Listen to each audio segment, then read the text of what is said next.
Կան մարդիկ, որոնց կարելի է փակել բանտում, բայց անհնար է կոտրել նրանց կամքը։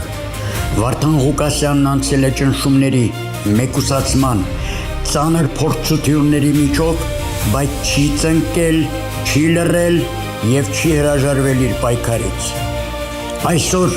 100 հազարավոր մարդիկ նրա մեջ տեսնում են ոչ միայն քաղաքական գործի, այլ մարդու, ով պատրաստ է պայքարել Հայաստանի համար։ Վարդան Ղուկասյանի առաջնորդությամբ վերադարձնելու ենք հայությունից հարկադրաբար խլված արժանապատվությունը, վերածնելու ենք ազգային ոգին և կառուցելու ենք արդար արժանապատիվ պետություն։ Ընտրությունների գնում ենք միասին, հաղթում ենք միասին։ Ընտրում ենք Դոկ Կուսակցությանը, Թվյաթերթիկ համար 15։ Ողջույն Փակ TV հարգելի հետևորդներ, այսօրվա իմ հյուրն է Դոկ Կուսակցության պատվավոր նախագահ Վարդան Ղուկասյանը։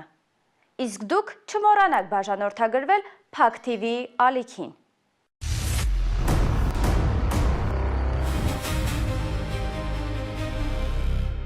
Բարև ձեզ, պարոն Ղուկասյան, ես Աննան եմ, լրագրող։ Պայմանավորված պարոն Ղուկասյանի առողջական խնդիրներով ինձ է ընձեռվել հնարավորություն հարցազրույց վերցնելու ձեզանից, եթե իհարկե դեմ չեք։ Բարև ձեզ, շատ հաճելի է, հուսամ պարոն Ղուկասյանը հնարավորինս արագ կապակինվի, եթե ձեզ են հազարանի չասեմ, անիջա, լսում եմ ձեզ, ասեք, շատ հաճելի է։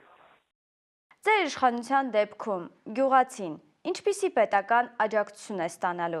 ինչպես եք պատկերացնում կանխել մարզերից արտագաղթը։ Նախ, սենց ասեմ, ուզում եմ ասեմ, որ ես կյանքում գյուղում չեմ ապրել, երբեք ծանոթ չեմ գյուղացու խնդիրներին և հոգսերին, անձամբ իմ աչքի վրա չեմ զգացել դա, բայց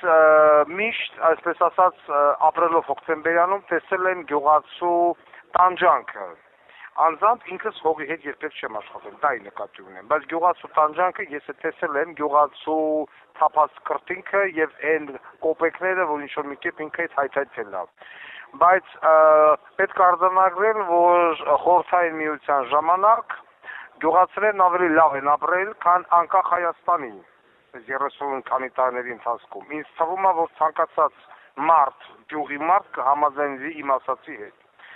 Այն որ Հայաստանի Հանրապետությունը բռնեց ու այս կառավարությունը բռնեց ու փակեց գյուղնախարարությունը շատ սխալ բան է։ Գյուղնախարարությունը պետք է երկիրը ունենա, երկիրը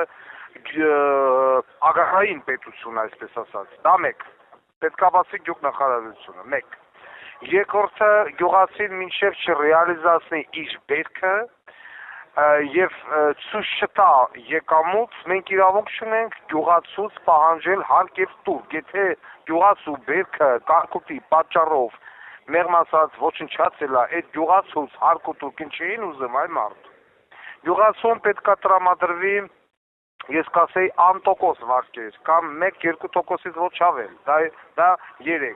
Ես առհասարակակված եմ, որ ոչ մի անմշակ հող չպիտի լինի, անգամ 1 մետր։ Ինչ են անում, այսօր մի շարք օլիգարխներ, ահագին հողատարածքներ վերցրել են, ոչ ցանում են, ոչ մշակում են, հողերն են տենց անտեր ու դուսկն մնացել են, տես բան չպիտի լինի, պիտի մշակվի յուրաքանչյուր մետր հող։ Եթե մարդ վերցրել է հող և 3 տարի չի մշակում կամ ես մտադրված եմ շինել 2, բայց ինձ համոզում են 3, եթե 3 տարի չմշակում, հողը պետք է հետ վերցվի, պետականացվի։ Բայց իհարկե գյուղացու պետք է հնարավորություն տալ այդ հողը մշակելու, այդ կաթիլային համակարգան վճար պետք է տրամադրել, մինչև եկամուտը չունենա, հարկ ու տուրք չպահանջել, և ամենակարևորը, գիտեք հիմա որ ես ասեմ, իզվեստի վեկալեն մեղադրեն, ասեն տեսեք, ինչեր է ասում Ռուսամեդը, բայց սա Ռուսամեդության խնդիր չի, Ես գտնում եմ, որ պետք է հետ բերել կոլեկտիվ տնտեսությունները։ Այն գյուղերում, այն համայնքներում, որտեղ որ գյուղացիները ի վիճակի չեն իրենց հողը, բերքը, բարիքը մշակել, պետք է հետ վերադառնալ սովետական միության կոլեկտիվ տնտեսությունը, որը որ բավականին առաջխաղացում էր ապահովում գյուղացու համար։ Հենց մի հատ եկալեք նայեք խորհրդային միության ժամանակների գյուղերը ու այսօր դրանց դպրոցը որ փակում են գյուղերում։ Գյուղը եթե դպրոց չունեցավ, այդ գյուղը գյուղ չի, վերջ կդատարկվի։ Յուրաքանչյուր գյուղ պիտի ունենա դպրոց, պարտադիր։ Յուրաքանչյուր գյուղ պիտի ունենա փոստ, գյուղապետարան, մշակույթի տուն։ Եթե նմանատիպ բաներ գյուղում չեղավ, այդ գյուղում մարդ չի մնա։ Ես սրանք դրանց փակելով գնում են բոլոր դպրոցները։ Հիմա էլ անցել է Շիրակի մարզում, ասում են 48 դպրոց, ու 40 քային դպրոց պիտի փակվի Շիրակի մարզում 1600 աշակերտ, այսինքն զրկվելու պիտի գնան կողի գյուղերը սովորեն։ Այսինքն սովետի ժամանակ այդ կոլեկտիվ տնտեսությունները իշքանը քննադատել սովետին որոշակի ապուշներ։ Սովետի ժամանակ կոլեկտիվ տնտեսությունը գյուղում կյանք էր ապահովում։ Գյուղ ուներ բուժկետ, ուներ մշակույթի տուն, ուներ փոստ, ուներ գյուղապետարան, այդ ուներ դպրոց, ուներ մանկապարտեզ, ամեն ինչ գյուղ ուներ, մարդը գյուղը ստեղ չէր ուզում այդտեղ։ Իշխորին կոլեկտիվ տնտեսությունների միակ պետությունը, որը որ պահպանել է կոլեկտիվ տնտեսությունը եւ գյուղատնտեսությունը վերել Քապրում, հետ խորհրդային պետությունների, այդ բանը Բելարուսիան է։ Շատ ճիշտ մոտեցում է ցուցաբերել։ Հիմա այն գյուղերով, որոնք որ կդժվարանան որոշակի կերպով իրենց հողը, բերքը, բարիքը մշակել, պետք է ստեղծել կոլեկտիվ տնտեսություններ։ Եվ կստեղծվեն, եւ դուք եք կտենաք, որ գյուղացիներն երբ որ կոլեկտիվ մշակի հողը ավելի մեծ եկամուտ կստանա, քան թե անհատական դնես մեկի վզին մի բանի, այդ մարդը չի κάνει, անպայման պետք է վերականգնել հակակարգային կայանները, պարտադիր Թուրքիան կբողոքի, Վրաստանը կբողոքի, Ադրբեջանը կբողոքի, որ մենք կրակը մենք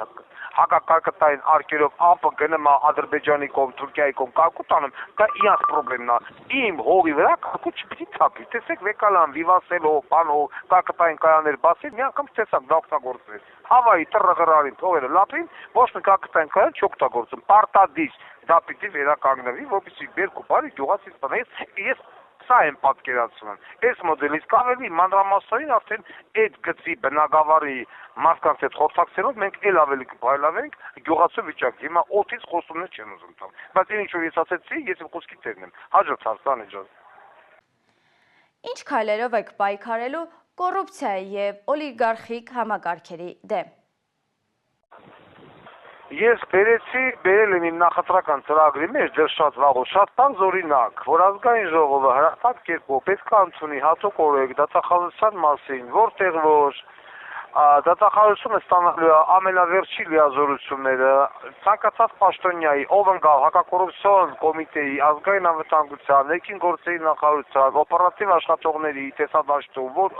այս մարդու աշխատավարձը 1x-ը, բայց այս մարդու ընտանիքի ծախսը, գերազանցումը 10x-ը,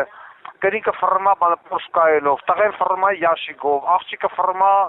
չգիտեմ, պրադոյով, ինքը ֆռմա Ռոյս-Ռոյսով, բայց այս մարդիկ պետական աշխատող են անմիջապես հրավիրում է դատախազություն, միջև հետո իհարկե օպերատիվ սախ եղած չեղածը մեդանանելով, բանկային ծախսերը, եկամուտը, մնացած ընտանիքի անդամների ծախսերը կանչվելու եւ ասեն, հարգելի զուգ ունեք 1x աշխատավարձ, ծախսը կազմում է 10x, խնդրում եմ հիմնավորեք մնացած 9x-ը որտեղից, պարզ կոնկրետ հստակ, էդի քեմե թուղթ, էդի քեմե գրիչ, չկարացավ հիմնավորի վերջ, այն մնացած 9x-ը պետականացվում է, ինքն էլ այդ ուղարկվում է Սիբիր, սաբրացնեք, ուրիշ տարբերակություն չունի դնել երկար նեյնամ անել, ամենակարևորը պաշտոնյան պետք է պաշտոնի նշանակվի առանց փող։ Այն ինչ որ կատարում էր Գասպարյան Վովայի օրոք եւ առասարակ բոլորի օրոք MVD-ում, ՊԵԿ-ում, դատախազությունում, դատախաններում փողը վեկալեն, դատավոր նշանակեն, փողը վեկալեն, դատախազ վեկալեն։ Նման բան չի լինելու։ Կադրերի ռեզերվում գտնվող նոր շրջանավարտներ բոլորին պետք է բերել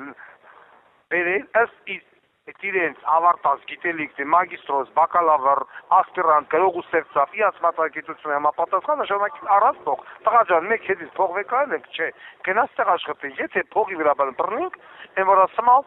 Սիբիր սաբրացնեք, ուրիշ միայն կտրուկ ռադիկալ միջոցներով։ Ինչ վերաբերում է օլիգարխիային, ես մեռա ասելով, այդ օլիգարխը դա օրինականացված քրեական տարն է, որը ոչ այսօր ունի միլիարդներ, ժողովրդի հաշվին հարստացած, պետական ունեցվածքի հաշվին հարստացած, վերևներին փողը տվող կերպը օլիգարխ Հայաստանի Հանրապետությունում լինելու իրավունք չունի, եթե ինքը նորմալ բիզնեսմեն է, ինքը չի կարող Հայաստանում դառնալ օլիգարխ։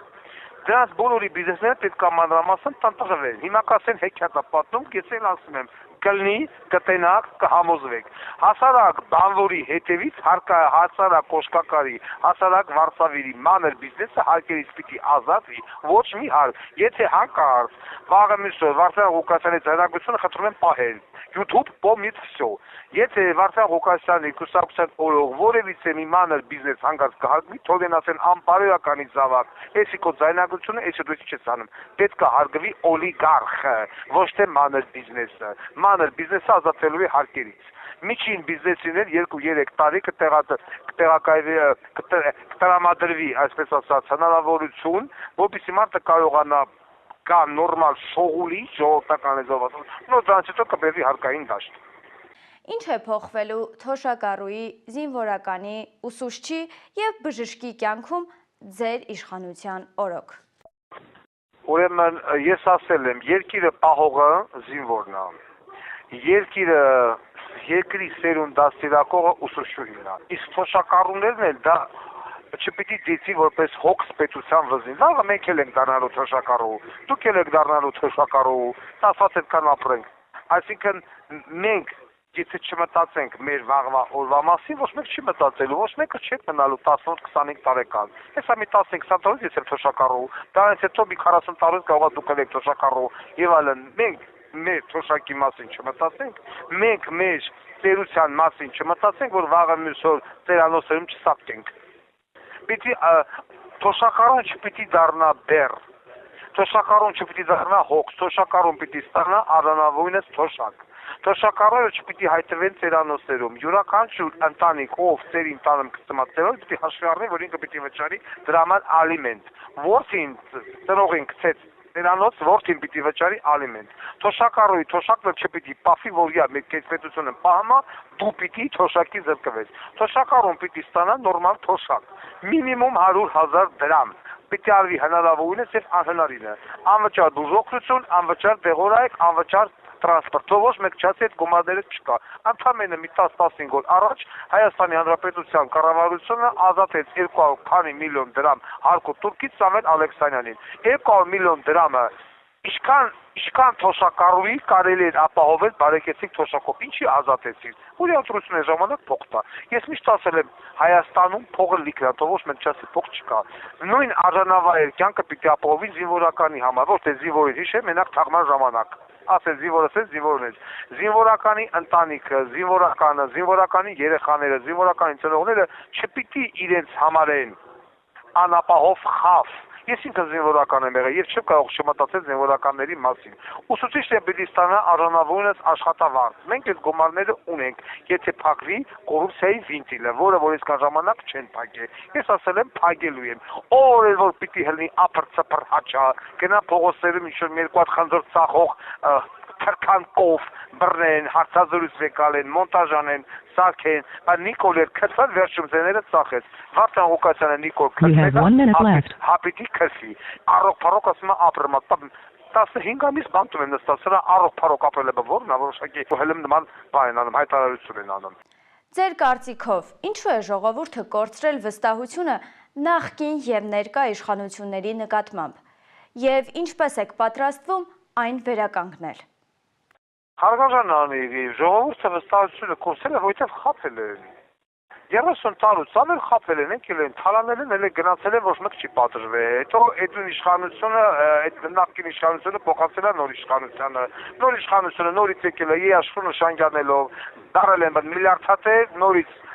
թալանել են, նորից խաբել են, նորից գնացել են, այդ ուրիշին են փոխանցել։ Նայեք, այսօր ասեմ մի կողմից էլ պիտի ասեք սեչնեցա։ Եթե վերցնում նայում ես, խոսքի օրինակով բերեմ, Տարոն Մարգարյան։ Տարոն Մարգարյանը բազմազավակ հայր է։ 7 երեխուց ավել ունի, թող 7 երեխա է։ Հիմա այդ 7 երեխին ամեն մեկին ամուսնացել է, 7-ը խնամի, ամեն ինչ չգիտեմ խնամին, ամեն մեկը ծնունդ ունի, հարսանիք ունի, քելեխ ունի, մահ ունի, նոր տարի ունի, զատիկ ունի, ատամ այդ բոլորի նվերա, էսա, այնա պիտի առնեն տալ, այս երեխուն ավտո, այս երեխուն ուսում, այս երեխուն տուն, այս երեխուն բրլիանց, եւ այլն, իսկ հասարակ աշխատավարձով ոչ։ Իհարկե շատ լավ է բազմազավակ ընտանիքը, բայց մի կողմից է բազմազավակ ընտանիքը պահանջում է բազմազավակ ծախսեր։ Ես նորից եմ կրկնում, չունեմ հետևիցս մի սուրու երեխա, հիմա բարեբախտաբար է դժբախտաբար, չունեմ խնամիներ, չունեմ հորողբերներ, հորքուրներ, մորքուրներ, քերիներ, դրանց երեխեք, որ մտածեմ սրան առեմ, նրան տամ, սրա տակալացեմ, ում համար, մի հատ մերա եւ ես եմ։ Եվ բնականաբար իմ մոտեցումը մի բանն է, պետություն, ես մի բան կարող եմ ասել, որ իմ ուղեղում, իմ մտքում չկա բան գամ, գրթեմ, չրթեմ, խափեմ, նավարից ապահովեմ, նավարել չունեմ։ Ընդամենը մի շուն ու կատու պիտի լինի, այդ շուն ու կատուները ես եմ աշխատավարձով պահողեմ, ում համար գրթեմ, չրթեմ։ Ինչի պիտի թույլ տամ, որ իմ թիմը գրթի, չրթի։ Գրթել, չրթել կգնա համապատասխան տեքստուն հավաքելու։ Իսկ այսքան ժամանակ խափել են, ու պիտի խափեն։ Այսօր էդի շապ կատարվում Ռոբերտ Քոչարյան եկավ մի հատ թուրքական սվիցերով դարավ դոլարային միլիարդ հատեր, տղեն 1,5 միլիարդ կապիտալ դրեց բանակից, հետո ոչ ոք չասեց որտեղից։ Այսօր էլի ասում է ասֆալտին կփռեմ, 8 տարի է պաշտոնից փռեից։ Դրանից չպասանք տաշիկն ահել է, քո մատուցողի վրա դու պիցա էիր ծախում, դերերիվ էիր ծախում, 30 միլիոն դրամ Արցախի ներողություն դոլար, Արցախի էլեկտրոցանցերը ծախիր, յուրացրի Հայաստանի Հանրապետության վրա, միլիարդ շփի, այսօր եկել ասում ասել չեն, երկու տղաներից երկուսը բադակ չեն ծառայել։ Գիտեք, չեմ ուզում անընդհատ օրինակներ բերեմ, ժողովուրդը ինձնից լավ գիտի։ Հիմա ես ասում եմ, ես քֆուրը ուտում եմ, ես չեմ միայն երդվում։ Ես ասեմ սենց է լինելու։ Իմ 8 տարվա պայքարի արդյունքում էլ դա ցույց եմ տվել, լուծելով բազմահազարանոց աուդիտորիայի հարցերը անվճար, ումը որ կարացել եմ իմ եղածի չափով։ Ինչ են արել սրանք, որի մատից են թուշանել։ Հիմա ժողովուրդը պարտավոր է հավատալով Վարդան Ղուկասյանին, չի հավատա, որ ասում է Աստված եղեք, ինչ ասեմ ուրիշ։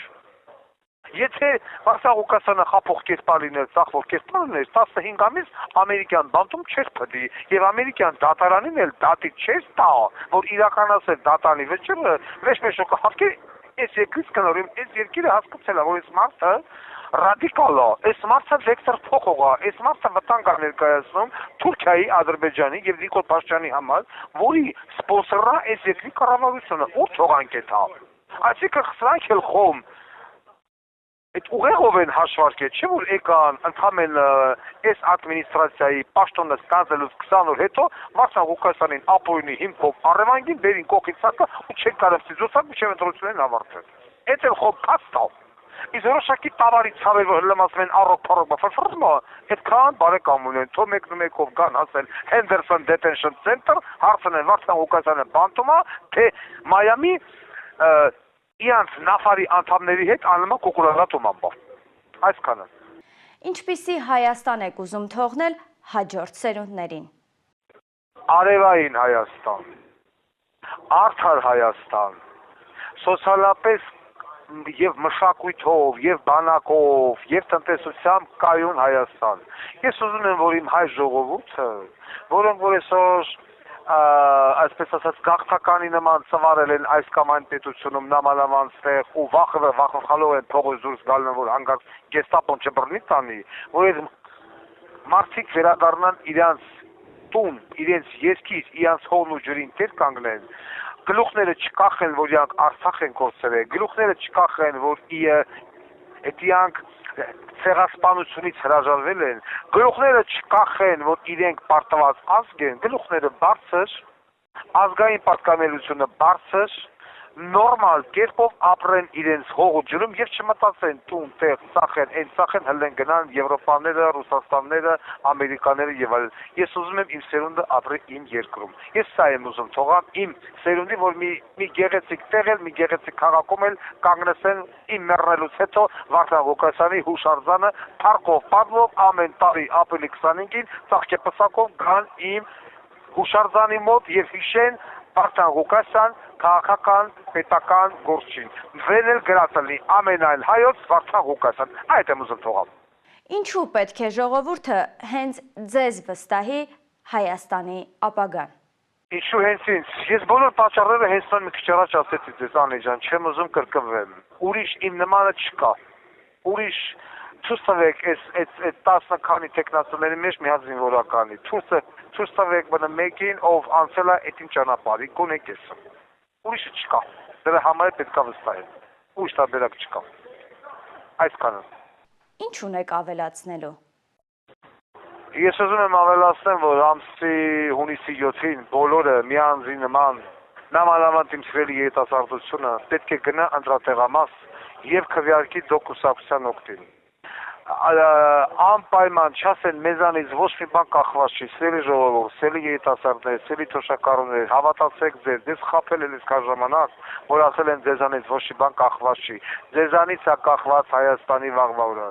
ձեր քվեից է կախված, սրանք կվերարտադրվեն, կգան նախկինները, թե կգան օլիգարխները, թե կգա Վարդան Ղուկասյանը։ Մի մարդու նման նորից եմ ասում, պարտավոր եք, խնդրում եմ, բայց դուք պարտավոր եք գնալ ընտրատեղամաս եւ քվեարկել, պարտավոր եք։ Փակ TV-ի հարգելի հետևորդներ, իսկ ես հիշեցնեմ, որ իմ հյուրն էր ԴՕԿ կուսակցության պատվավոր նախագահ Վարդան Ղուկասյանը, իսկ դուք չմոռանաք բաժանորդագրվել Փակ TV-ի ալիքին։ Կան մարդիկ, որոնց կարելի է փակել բանտում, բայց անհնար է կոտրել նրանց կամքը։ Վարդան Ղուկասյանն անցել է ճնշումների, մեկուսացման, ծանր փորձությունների միջով, բայց չի ծնկել, չի լռել եւ չի հրաժարվել իր պայքարից։ Այսօր 100,000-ավոր մարդիկ նրա մեջ տեսնում են ոչ միայն քաղաքական գործի, այլ մարդու, ով պատրաստ է պայքարել Հայաստանի համար։ Վարդան Ղուկասյանի առաջնորդությամբ վերադարձնելու ենք հայությունից հարկադրաբար խլված արժանապատվությունը, վերածնելու ենք ազգային ոգին եւ կառուցելու ենք արդար արժանապատիվ պետություն։ Ընտրությունների գնում ենք միասին, հաղթում ենք միասին։ Ընտրում ենք ԴՕԿ կուսակցությանը։ Քվեաթերթիկ համար 15